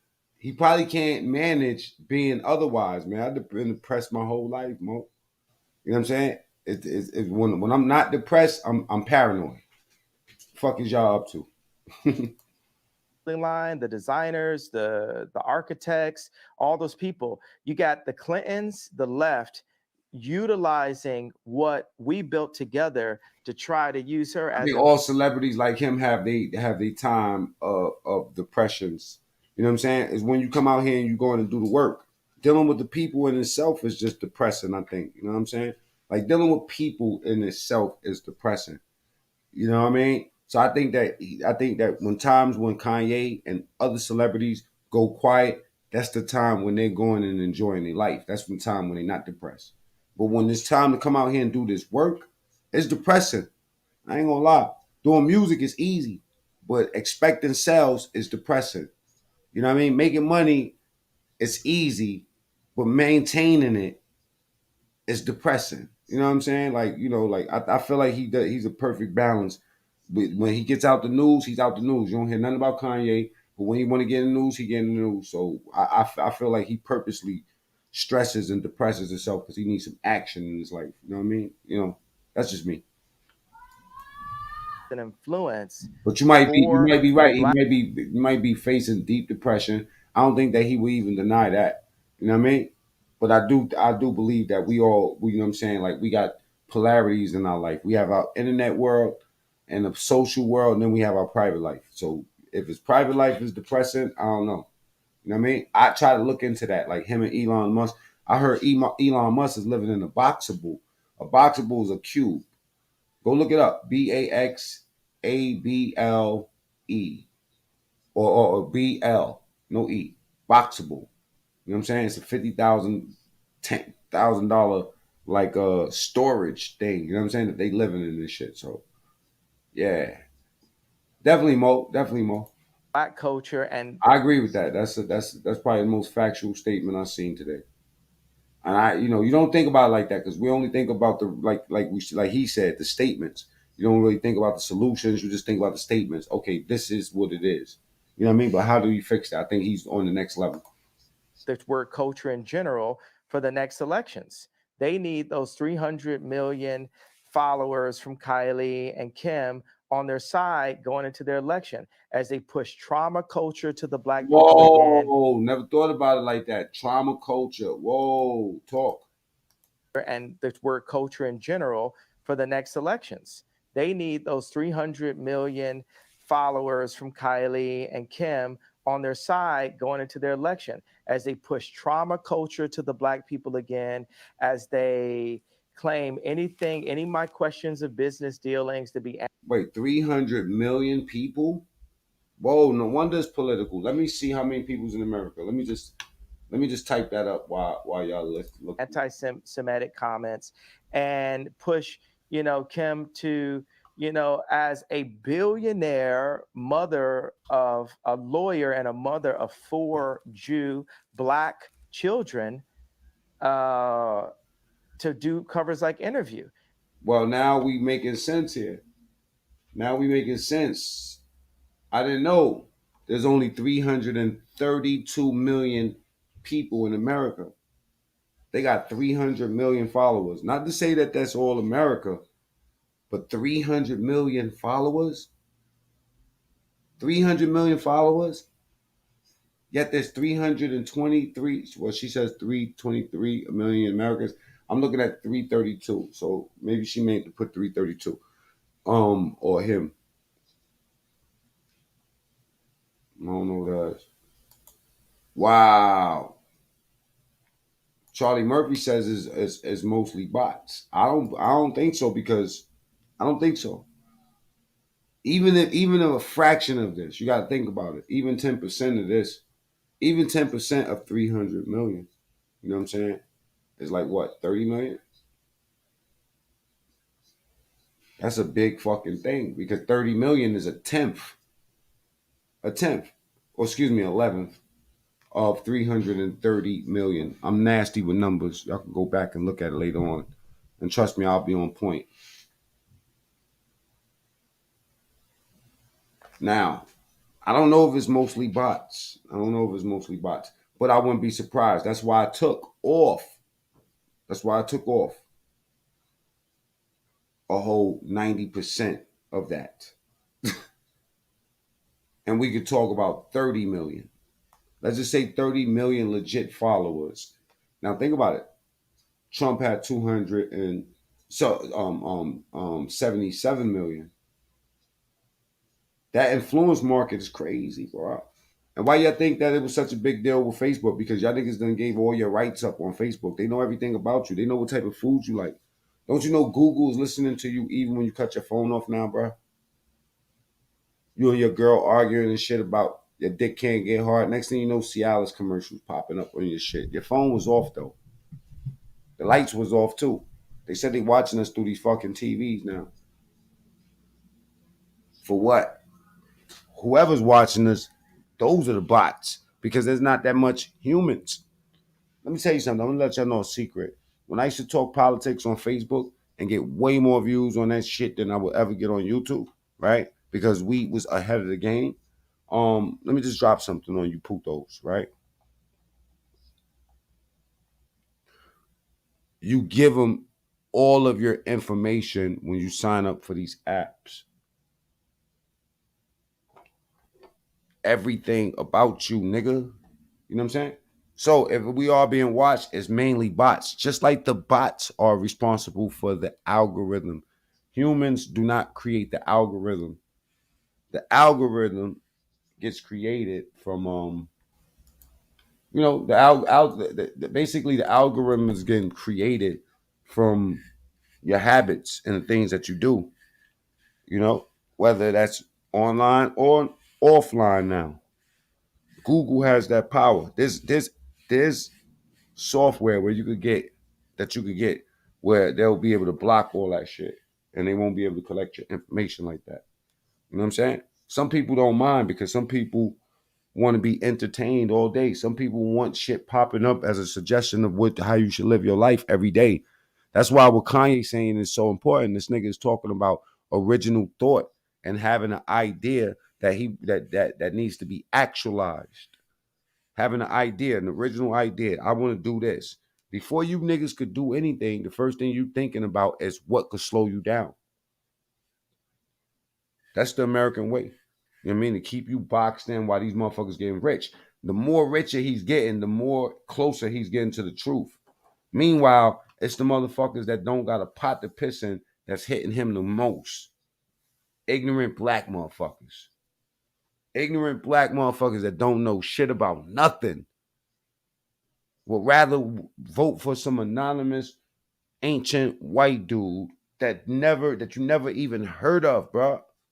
You never even knew, you don't know nothing about. You have less insurance on some anonymous old ancient ass white dude than you have on a motherfucker like Trump that's out there in the news showing you what he's doing on Apprentice. He's able to get roasted by Snoop Dogg and all these motherfuckers.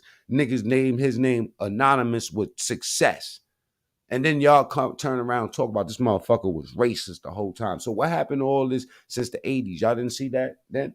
No. It's the news. It's the influence of the news. It's the influence of these fucking social media sites. That's why they against them. They think they bigger than the government, bro.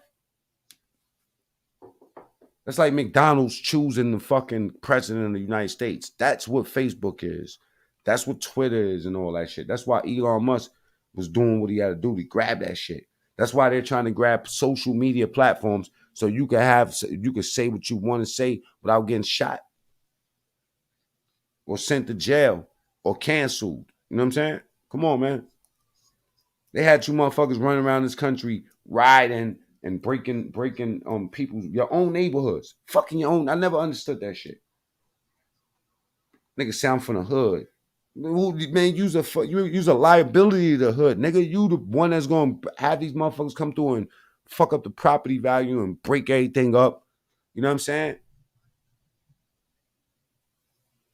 As soon as you tell a nigga, let's go downtown, let's go tear shit up. You know what I mean? Come back with the real bag. Niggas looking at you like you got 35 heads on top of your shoulder. Like, what? Why would I do that? Why wouldn't you do that? If you're going to commit a robbery, my nigga, like, what the fuck are we going to do? You know what I'm saying?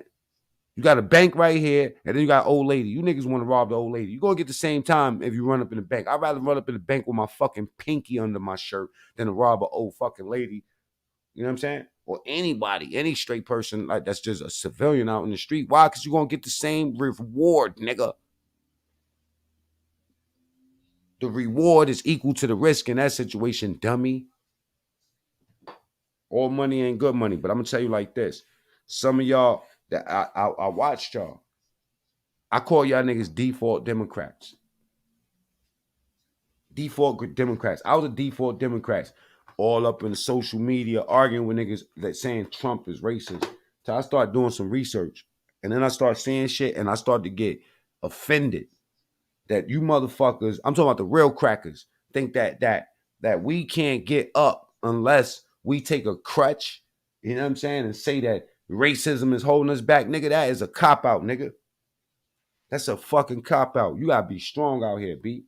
And for you motherfuckers sitting around judging Kanye, and you motherfuckers that never did nothing remarkable in your life, your own parents don't like you, sit the fuck down. You got no voice out here. It's your voice that we're trying to get rid of. So that's why I said sit down. I ain't say shut up. I ain't say shut up. I want you to keep talking because I want to keep identifying you niggas. Keep talking. But after I identify you, sit the fuck down.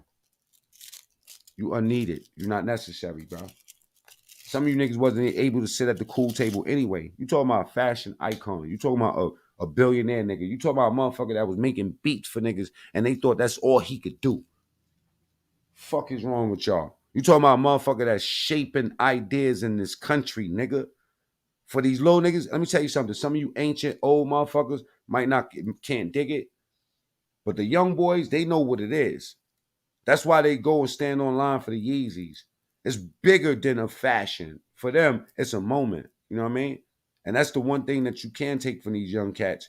You know what I'm saying? They in the moment. You just got to give them an aim. I was talking about these young boys. What these young boys? He influenced the young boys way more than you are. Half of you niggas is some washed up ass crooks anyway. You know what I'm saying? Wasn't good as a crook. Definitely not good as a leader. But a follower, oh yeah. So you get a bunch of that shit out here. Bunch of fucking following ass niggas. Bunch of negative ass niggas.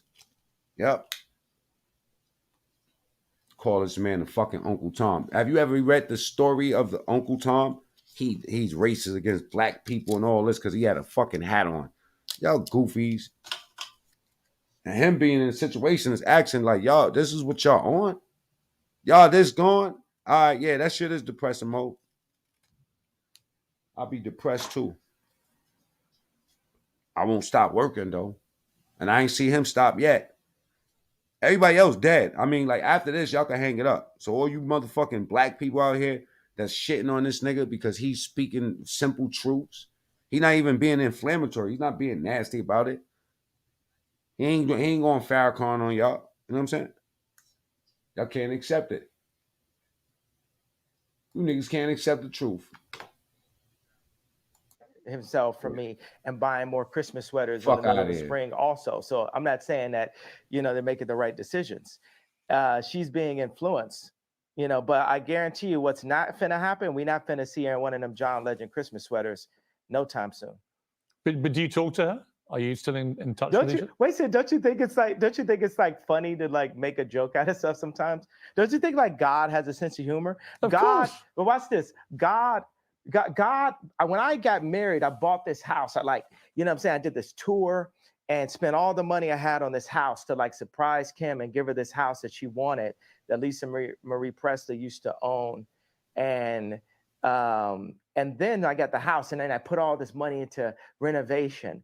And then there goes the neighborhood. Drake moves down the street 5 blocks. And that's when I knew God was funny. But watch, this is where God is even funnier. Here goes like Louis C.K. part 2 level, because Louis C.K.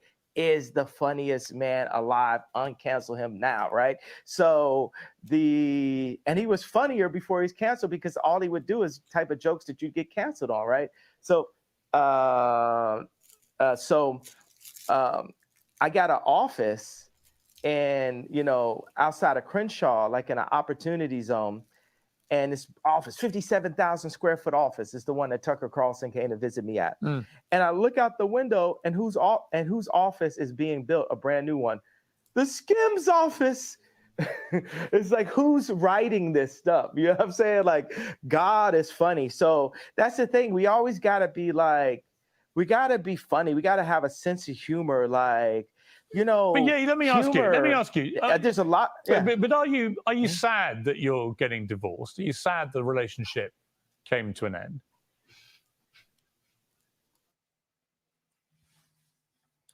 That happened 2 years. We got the divorce 2 years. Yeah. Yeah. We're Are you actually? We've been got divorced.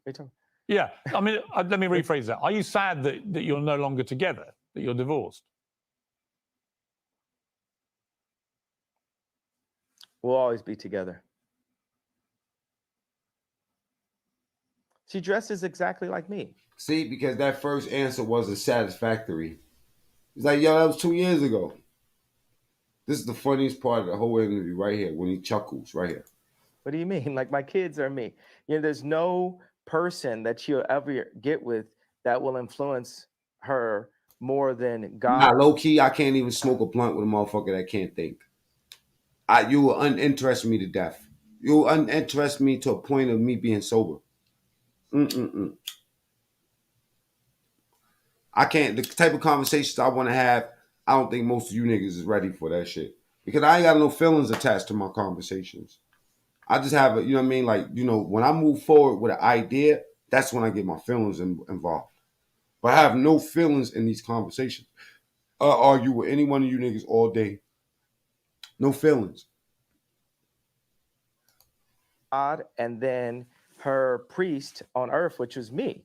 Whether it's the Skims clothing line, the designers, the architects, all those people. You got the Clintons, Took Ray J out to an event. Stop playing on me. Left, utilizing what we built together to try to use her as an That was a whole show of power. Influence for the Black culture and the word culture in general for the next elections.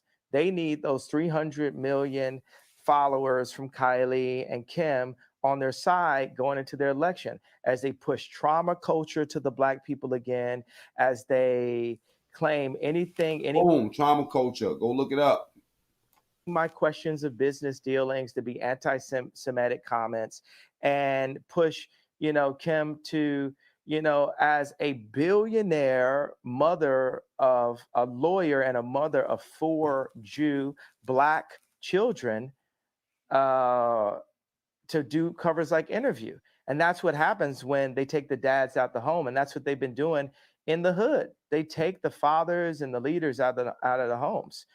And if we keep on allowing this to happen and we don't have some level of a decency clause inside of Trauma culture, by definition, says trauma intersects in many ways with culture, race, history, gender, location, and language.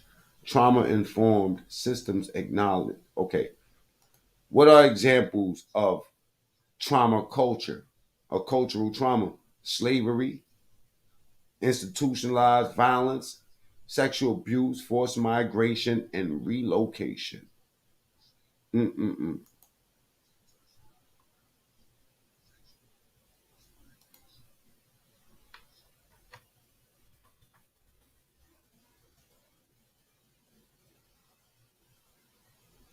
Cultural trauma is a related concept and occurs when members of a group feel they have been subjected to a horrendous event that leaves the indelible marks on the group's consciousness. Damn, like racism. Wow. Let's push that. Let's push that trauma on them. Make them feel, let them be indebted to this in their consciousness. Let them walk around all day thinking about this shit. You know what I'm saying? Like niggas getting killed by police. Out of our media on what everyone sees. Like when I was young and I would go to the video store, if I wanted to go into the adult section, it was a curtain. It was a person sitting there watching, making sure that kids didn't go in. If the kids went into that section, there was a video camera and they would have you be escorted out of that section. Now that section is forced through TikTok. That section is subverted and kind of mixed with the drink inside of music directed at children, inside of content through Disney, on Hulu, which is Disney also, and in so many branded commercials to confuse children and to sexualize our children way too early before they can even make their own decisions about their life. You make some very interesting points. Again, just to clarify one thing, though, you are actually divorced, are you? Because my understanding was that you weren't actually divorced yet.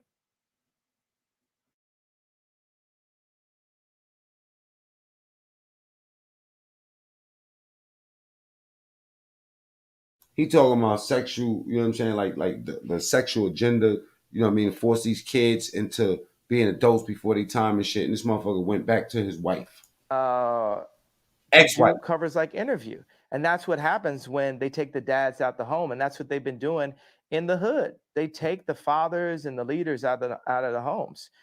And if we keep on allowing this to happen and we don't have some level of a decency clause inside of our media on what everyone sees, like when I was young and I would go to the video store, if I wanted to go into the adult section, it was a curtain.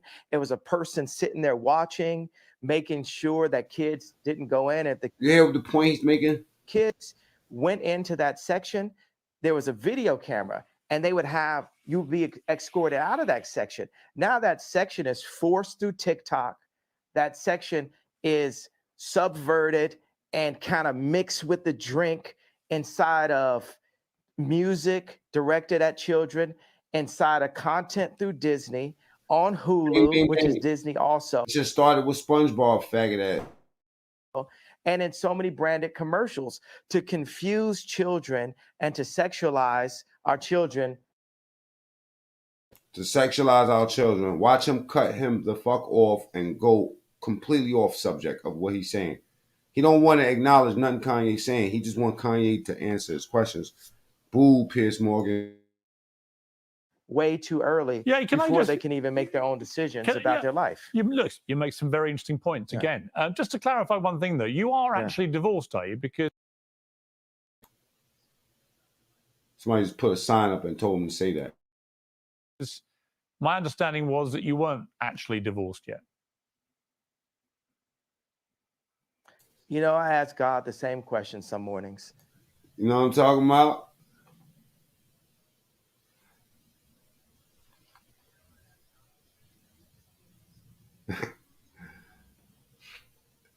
Yo, Shakira said my finger itchy. You know what? Let me take care of that. Let me take care of that, Shakira. Am I divorced, God? am I divorced? Because I might be divorced on paper, but I'm not divorced of the idea of being the protector of not only this person who is so influential. Imagine Kim making all of her decisions that she does publicly. You know, grown folks' business is grown folks' business. Never know what could happen with a little sippy or whatever. But, you know, all the decisions that she makes publicly being based on an audience of one. And Piers, what audience do you think I'm saying that is? Well, you. No, not me. For us as Christians, right? Who is our audience? We have an audience of one. Well, you mean God. God. So picture this world, envision this world. Here's another one. This is past what I'm saying about having the heads of the football teams and the basketball teams and the music industry opening up their contracts the way I do, right? Picture the most influential woman on the planet, which is Kim Kardashian, right? And I got this one thing I want to definitely say in the interview. Picture the most influential person on the planet, the most influential woman on the planet, performing in public only for that audience of one, for God. Imagine the overwhelmingly positive effect that will have on the planet. And mark these words, it will happen someday. Okay. And I had this thing. Like, you know, of course I'm divorced, and this is like a funny thing I thought. Being that her name is no longer West and my name is no longer Ye, being that her name is no longer West and my name is now only Ye, if we were ever to be together again, what would our name be? Kim Ye. Would you like that?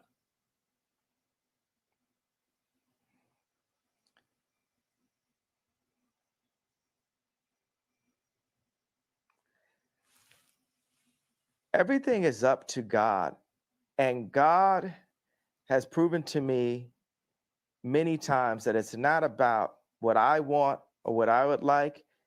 It's just up to him on what he sees fit. But David had to. But let me ask you. I mean, yeah, but do you still love to the Kim? sheep? Sorry, not with an S. Do you still love Kim? I absolutely love. I'll love her for life, and I will protect. Oddly enough, I'll actually protect her, because when I call out things that I feel are wrong, you know what I'm saying? When I make products, like say the difference between me and Bernard Arnault, like say, watch Elon Musk. Every product. The reason why Elon Musk is like a Steve Jobs is, if he makes a flamethrower, he would use that flamethrower. If he makes a Cybertruck, he would use that Cybertruck. Me, if I make some 3D printed boots, you know, I'm gonna have the 3D printed boots on. Wow, and I love wear them those every day. Can I get a pair of those? Absolutely, they sir. would Tucker really liked suit them me. also. These boots are a hit. Love those. Yes. They're fantastic. Yeah. Would you like to one Thank you day, very much, sir. do you think, given that you've got all these kids together, would you like one day to get back with Kim, do you think? Do you feel like you've gone through a very tumultuous period, but that actually the love underneath it all between two people remains? And would you like to get back together?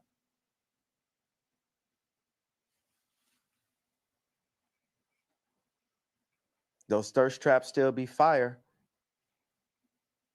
Is that Do you understand what I said? Do you understand that language? I think so. I think so. You better explain it to me.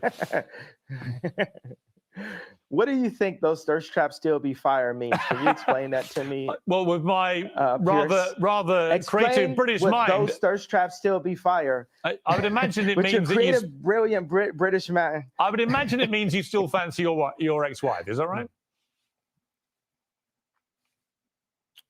You know, I would prefer to not be put on this. I would prefer to not be put on the spot on these kind of questions. What I could say is, God is alive, and He places people. He placed David in to tend to. God had David tend to the sheep, knowing that one day He would prepare him to fight Goliath. Mm-hmm. So I believe that day of me fighting Goliath has been this past 2 weeks. The media is Goliath. And there would be no chance of having a civilization or a civil democracy in America without me challenging the media 2 years out from the election.